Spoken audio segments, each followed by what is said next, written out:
Hey J-Town family, Pastor Zach here again for another Wednesday video as we journey through Lent and we're moving from brokenness toward hope. I'm here with Dana, our Associate Director of Family Ministries, and we're going to talk about believing the promises of God this week. So we've lamented, we've looked at our brokenness, we've talked about receiving the good graces of God, we've sit in silence. And this week we're going to talk about believing the promises of God and even the hard times and in the joyous times. As we move toward hope, as we move toward joy, we need stuff to hold on to. So here with Dana, I was asked just simply, what have been the promises of God that have held you or shaped you throughout your story? I think for me, we've had a lot of up and downs in our life, and especially in my marriage. But God has always been present. I've never questioned where He's been. He is just, and it's not this angelic singing coming down, this kind of presence, but it's just I can stand up and stand strong and stand firm, knowing that He's holding me up and I'm not doing it all by myself. Yeah, that's so good. Being able to feel the presence of God is a truth, right? Mm-hmm. I know He's there. I think for me, one of the truths I have to cling to sometimes is the goodness of God. Mm-hmm. He is a good God and He is for me, because the providence that He provides sometimes doesn't feel good. Mm-hmm. And knowing also that even in His silence of His, the blessings that we would call blessings of material blessings or physical blessings, He's still there and He's still good, and we just don't know what He's doing. Mm-hmm. So the goodness of God has been just a staple in my story to cling to in spite of hardships and suffering. So how come, even though we know these promises are true, how come we're often tempted to forget them? For me, it's easy to forget them because I get comfortable in things. I don't always think about leaning on Him when things are easy or when I have all my needs met. I'm not thinking that He's the one providing those needs for me. Yeah. And then culture gives us tons of distractions. Yeah. We've got all kinds of electronics and means to keep our minds busy and keep us distracted from really spending time with Him in the Word or in prayer. So yeah, it's so true. We have this world we live in that we can live on a day-to-day basis without the needs of God's promises. And so we forget them because we don't feel often a need for them. And then suffering hits and, we need something to cling on to. We're grasping for straws. I think for me, oftentimes, I often forget God's promises because I've taught myself other truths that are lies, or other things that maybe my story is brought into that, or even Satan has tempted me with, that, I've clinged to other things that are false idols or false truths. It's just so tempting to believe certain truths or certain narratives that actually draw your affections toward. And then all of a sudden you see the emptiness and the vainness of them. And we're tempted with all kinds of lies, right? We're fed with lies all the time. You see, even in the story of Satan's mission in the world of Adam and Eve, he shares these lies with Adam and Eve. You won't die. You won't die if you eat this.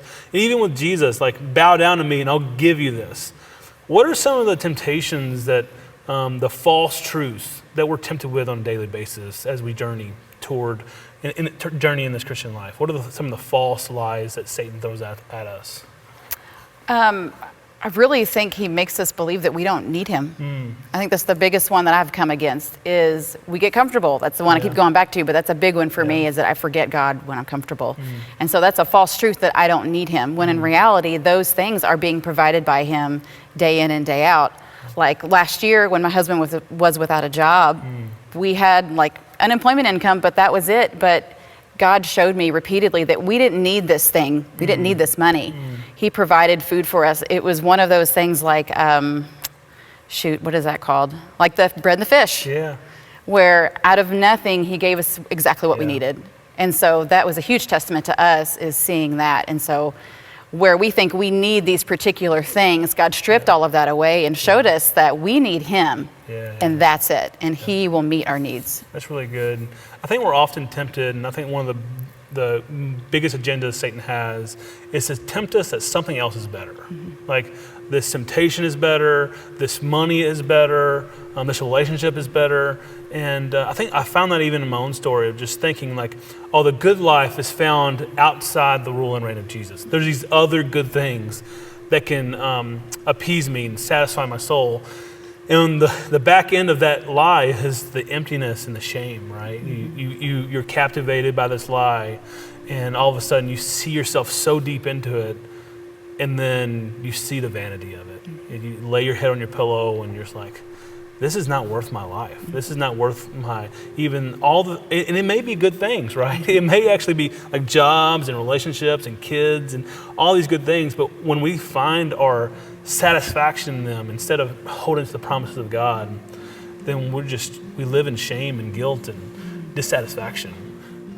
So as the Associate Director of Family Ministries, you give your life to our kiddos and students. You spend every Sunday back there in the kids wing, and you show up to this building every week thinking about how our kids are following Jesus. And if they're watching or their parents are showing them this somehow, or a parent even, what truth, what promise would you want them to cling on to as they journey in their story of following Jesus? God is for you, 100%. And this past year, I think with all the ups and downs, it's hard to believe that truth. But He is, if you just put yourself in the Word and you see that all the people that He has brought out, like talk about the Exodus, and He has never let the righteous go without the things that they needed. And He is going to provide you with the needs that you have as well. So He is for you all the way.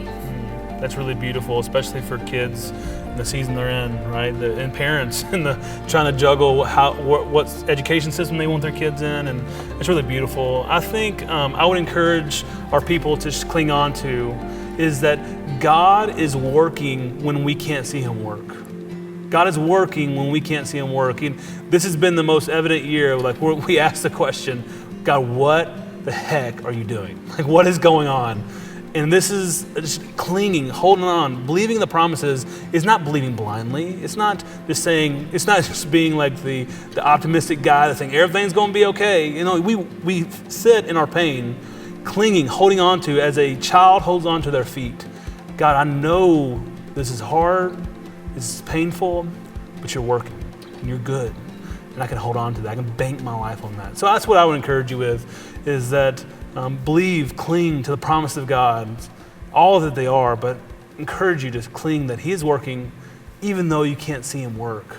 I appreciate you watching this week as you journey from brokenness to hope, as we run toward Easter. It's just a few weeks away. Can't wait to see you guys. This Sunday was an incredible Sunday, getting to see so many faces, so many people that I haven't seen in a long time, and hope that happens every single week as we journey back into this building, and especially leading up to Easter. We can't wait to see you as we celebrate the risen Christ on Easter Sunday. So thanks for joining in with us on that.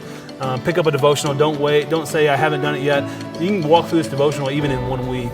And next week, as we celebrate Holy Week and we celebrate Good Friday and the risen Lord on Easter. Thanks for joining us.